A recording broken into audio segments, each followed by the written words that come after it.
Hello, everyone, and welcome to Peacebuilders Fireside Chat about embedding restorative practices within an educational context. I'm your host, Moheen Lombard, Peacebuilders Restorative School Engagement Facilitator. Joining us today for what I hope will be an enlightening conversation are Emma Nichols, Principal, and Alan Malolos, Vice Principal of Lord Dufferin Junior and Senior Public School, and Lisa Chuluhas, teacher from Central Technical School.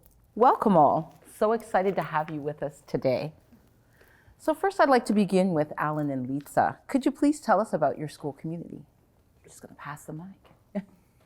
Thank you. Well, Lord Dufferin is in the Regent Park and Moss Park regions of Toronto, which serves like a very, very diverse community in many ways. The parent community is very close-knit. They're very strong advocates for the community because the community does experience a lot of systemic barriers, including things like poverty, house insecurity. But the parent community is very strong, comes together, and we really do support our students that way. Lisa. Central Technical School is a school located in downtown Toronto, and I think of it as a microcosm of Toronto. Our students come from over 60 feeder schools, so many of them do not live in the area. They come in. We have a large number of students that have learning exceptionalities and come with other issues that are just a reflection of some of the issues that we see in Toronto. Thank you. So Lisa, what were the issues that were occurring at your school? I think we had an overrepresentation of suspensions and expulsions at our school. So there were some conflicts that we needed to deal with. So that was one of the issues. A lack of cohesion among the student body was something, particularly at COVID when there weren't sports teams and there weren't opportunities to bring the students together. Those were some of the issues. Thank you. Emma. What made you choose to incorporate Peacebuilders into your school culture and community? So Peacebuilders actually started at Lord Dufferin a few years ago, a number of years ago now, and I had just started at the school as principal, and I had a group of parents, actually a group of mothers, asked to meet with me, and they expressed a great deal of concern about a pattern that they'd seen developing in the community in terms of an increased level of violence and a lack of ability of their children to be able to resolve conflicts in a peaceful and productive way. So I went looking for a community agency that could help support the students at the school.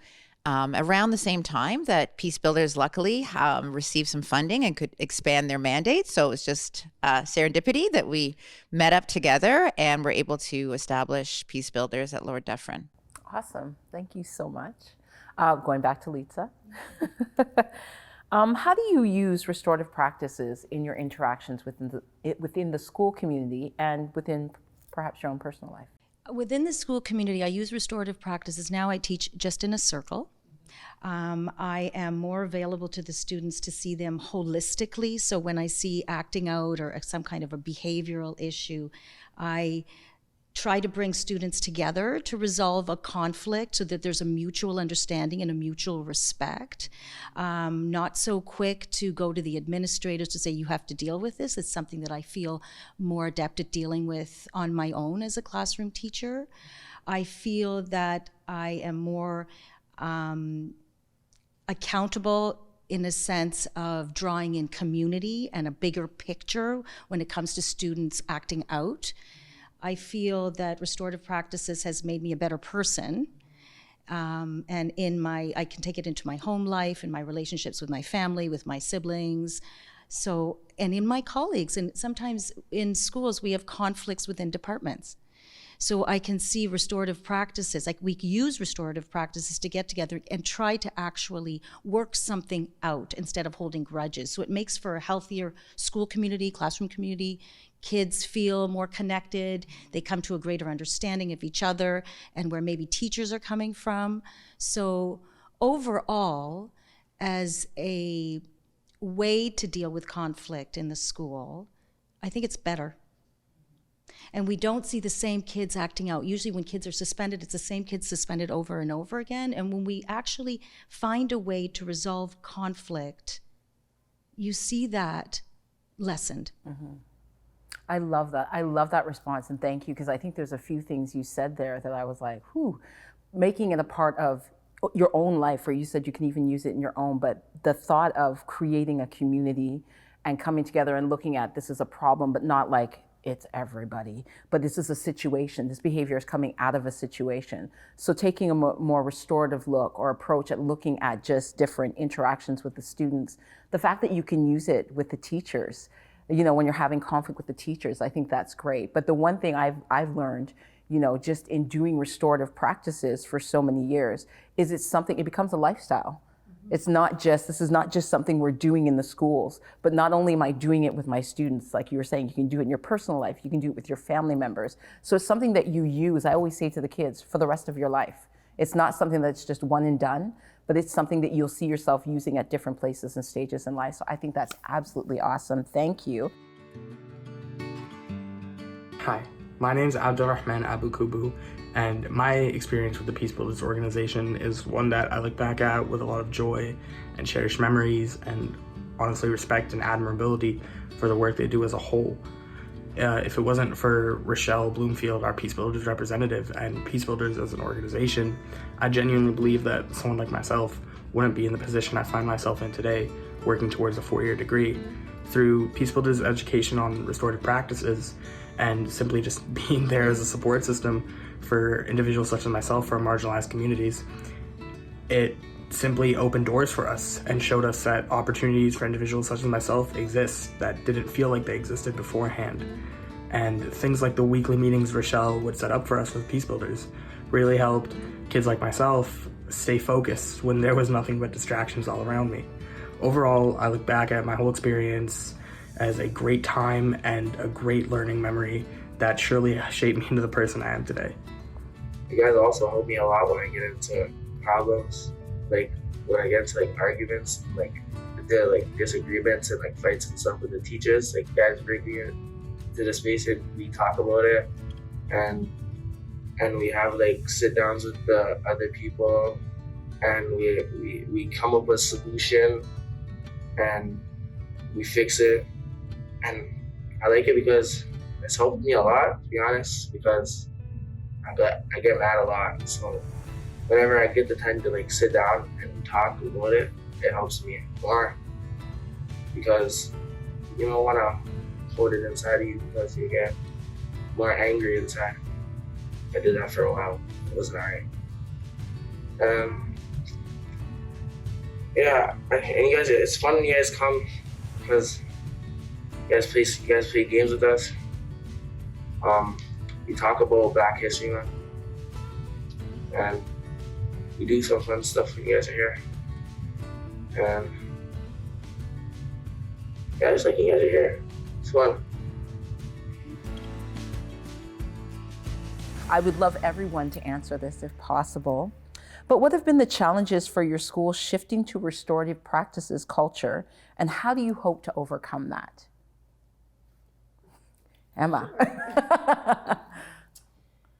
One of the challenges has definitely been a shift to understanding the principles behind restorative justice. So traditionally, the school system has been built on behavior and consequences. And we have a discipline system that doesn't give us a lot of tools to actually resolve conflicts. So for example, in the school system, often you see the implementation of things like school detentions, school suspensions, and ultimately we understand that that doesn't actually solve conflicts or teach students how to solve conflicts. So one of the challenges has been the mind shift of the students, the staff, the community, to looking at peace builders and restorative practices as a way of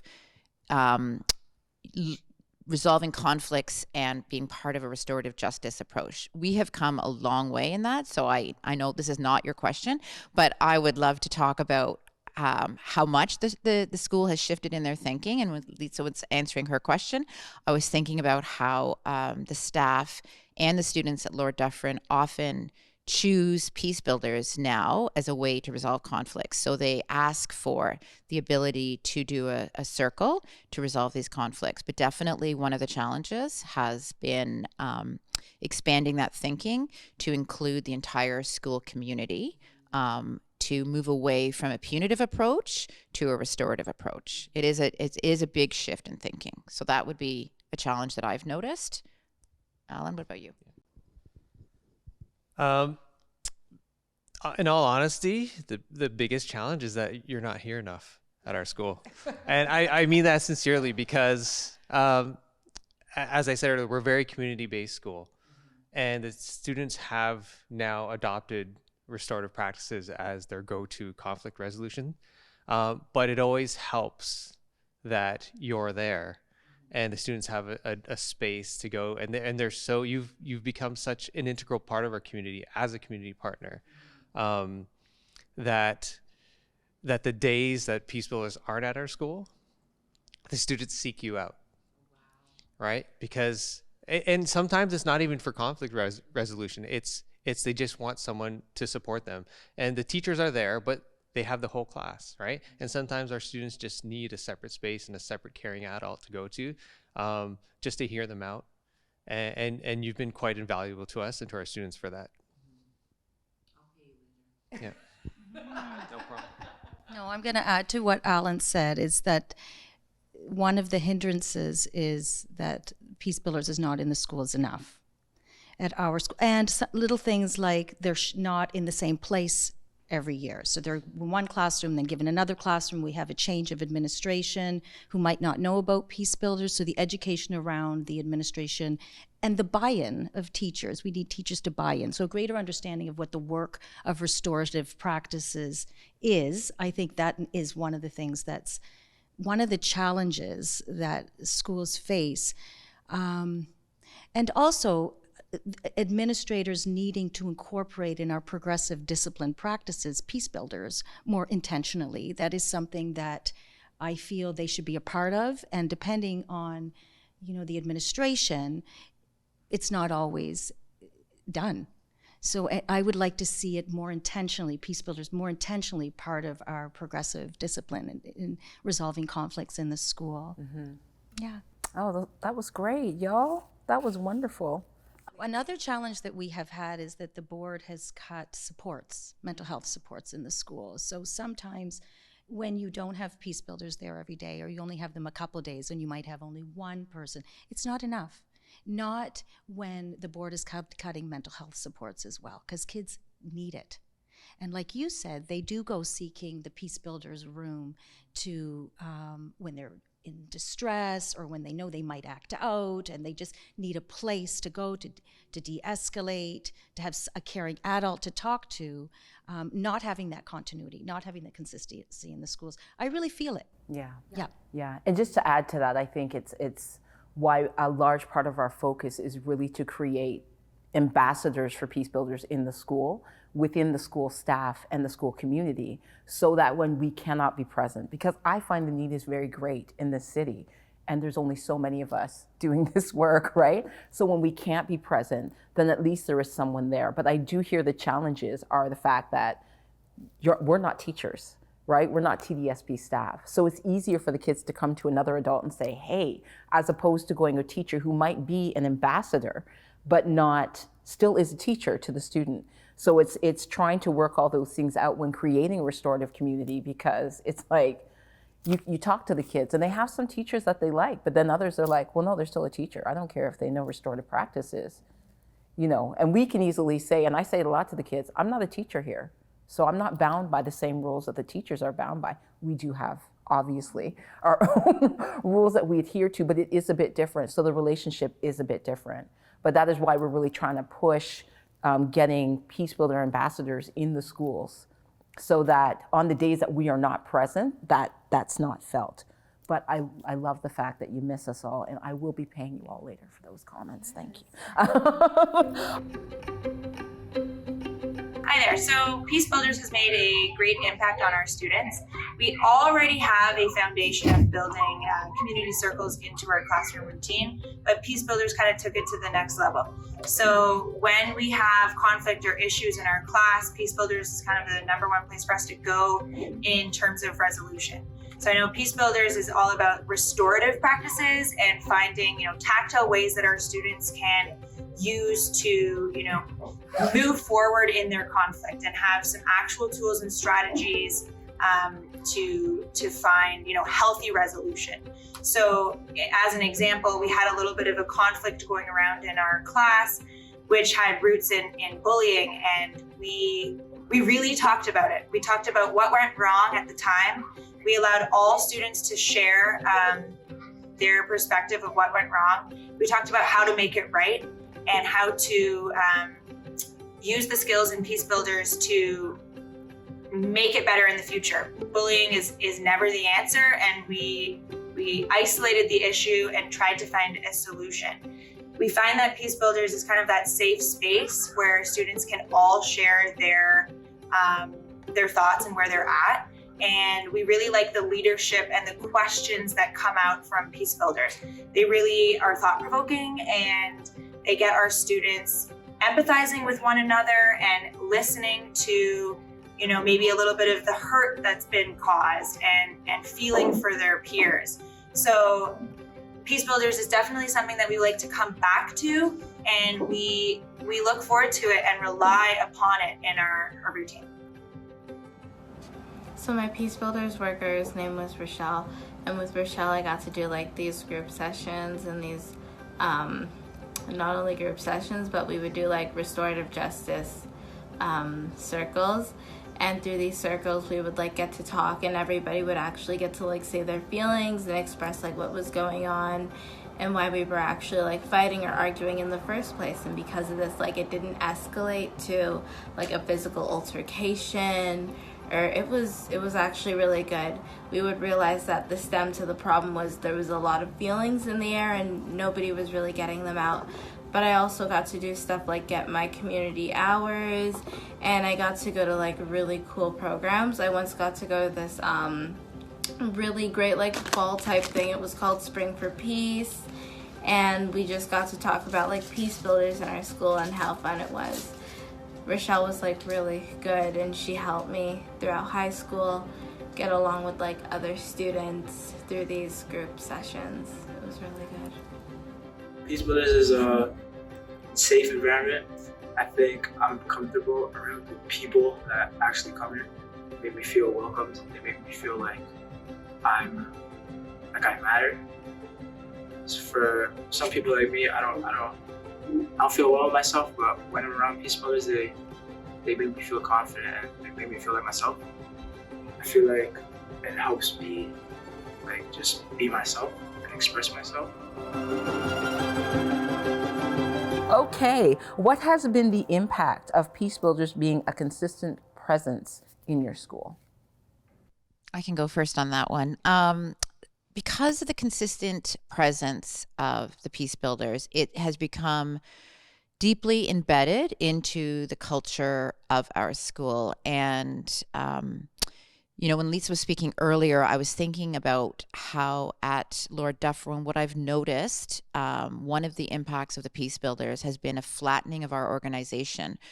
And what I mean by that is that traditionally, you might have the administration at the top, right? So Alan and I are sort of at the top, and then you've got your staff, and then you've got your students. But what I notice at Lord Dufferin is it's quite a flat organization. And what I mean by that is that I regularly participate in restorative circles with the students. We've had them staff. You've facilitated restorative circles between Alan and myself. So it's really become our go-to tool for resolving conflicts throughout the school. And so that's how you see it so deeply embedded in the culture. So that, yes, like you're saying, when the days that you aren't here, it is still our go-to. Our first choice is to do a circle before we do anything else. Yeah. Yeah. If I can just add really quickly to that, because you just brought something to my mind. but we have placement students, which you know, that work with us. And we did the circle at the beginning of this year with one of the teachers. And just what you were saying about flattening out the school, the teacher said to the students, normally in the classroom, I'm the teacher, you're the students, there's an order there. He said, but when we sit in this circle, we're all sitting in the circle and contributing equally. So you don't see me as a teacher anymore. You see me as a participant who's been affected in the circle. And I was like, oh, that is deep. Because like he said that power's gone, and we're now all working together to work out a plan of what works best for our class. Now when they go back to class, he's a teacher again, but that's such a prime example of what you're saying, by it just kind of flattens out and everybody is using the practice and coming together and contributing. And it shows how authentic it is as well. And if you think about the last few years, some of the circles that you've done with myself, you know, and the expression of emotion that we have, that we are transparent in front of our students and are our true authentic selves, I think it brings a lot of power to the process and shows how instrumental it can be in developing those skills that we are intending to develop in terms of empathy, self-regulation, conflict resolution, respect, all of those skills, right? So I forgot your initial question. You might have to repeat it. What has been the impact of Peacebuilders being a consistent presence? But you answered it. That was wonderful. Thank you. I'm going to say that from my perspective, one of the biggest impacts is that you've helped us create a common language around respect and safety in a learning environment. So what I mean by that is, like, every student's entitled to have a safe and respectful learning environment. But when you have a diverse community, like, the meaning of respect, the meaning of safety takes on like different nuances. And to come together and use restorative practices, it creates this common language that we can all use to define those things. And for some of our students with the most complex needs, that really helps them like contextualize their behavior in a way where they're like, I understand the impact my behavior is having on you. I understand the impact it's having on me, and I understand the impact it has on my community. And now that I can articulate that with myself and my peers, we can now come to a way to restore the community to a level of respect and safety when there's a conflict. And that's really made a huge difference in things like you mentioned earlier, with reducing suspensions, reducing time out of class for students, reducing any kind of barrier that would interfere with our primary concern is students learning and getting an education. Oh, that's awesome. Some of the impacts that I've seen of Peacebuilders being in our school is I see more student engagement. Some of the kids that were really disengaged and oftentimes getting into trouble have a place that they go to, and they are better at being part of a community and thinking as a community. They are more accountable for their behavior. They can think through it. I see that in interactions with students. I see that they can reflect on their behavior. They've been given the tools to reflect on their behavior because they can bring all their issues, whatever they're feeling, to a space and not feel judged automatically, where they have the space and the tools to think through their actions and be accountable. And that's the change in the climate that I see at our school at Central Tech. Yeah. Oh, that's lovely. That's lovely. That was such good gems. I'm having a moment. That's why these things are so great, because it's so authentic. You actually hear that what we've been doing for so long is actually making a difference and working. And I'm not going to get emotional, but that's absolutely fantabulous. That was great. You shared some wonderful wisdom. Thank you. I just want to say one more thing. Please just do. To your point, Emma, like the flattening of the hierarchies in the school, right? Like we do as teachers, I know you are an upper higher category, but as teachers, we are, because we give marks, and marks are such gatekeepers for kids, right? There is a power there. And I think in trying to flatten those hierarchies where everyone has stakes in this conflict resolution, then it does build a more equitable environment, because our profession is still largely white, right? The teaching profession is. And even entering the school, you're going to be, as a student, who, let's say, who's not white, you might be facing barriers, or you might be suspicious of the system, or your relationship with schooling is fraught. So spaces that Peacebuilders create in changing the culture of the school, I think speaks to a larger equity initiative. I'm Steve Marks. I'm a teacher at Lord Dufferin Public School in Regent Park. My class has participated in the Peacebuilders program for the last couple of years. I teach in the junior division. This year I've got grade 5s. I found that Peacebuilders has been a very useful outlet for the children in the sense that there's been a lot of social isolation and they have not had a chance to be with their peers. And whereas we have been doing a lot of things about mental health and engagement and just making them comfortable, we're obviously focused on the academics. Peacebuilders is, for me, an opportunity to step away from the academics and get to the individual experience of the child, the troubles they're having at home, issues they're having at school that are not academic, and a chance to learn a little bit about each other, and ask questions and discussions that we would not normally have in the classroom. I can say that all the kids are fully engaged in it. These kind of things, sharing personal things, take time, but there's been more of a comfort level, more of an understanding, a chance to sort of step back from the intensities of work and school and share things. And I find it's a useful program and that I'm going to continue. Thanks. I had a very empowering experience with Peacebuilders' restorative practices and circles training. It was a lengthy process, but I found it was a great way to connect with each other on a different level. In some discussions, certain people dominate the speaking time, which makes it more difficult to hear from more reserved people, and also detracts from the diversity of opinions that may benefit everyone involved, including the main speakers. In our circles training, I saw an alternative to standard discussion models that allowed for all voices to be heard. We used a talking stick, which is an item held by a person to indicate that they are the person who should talk.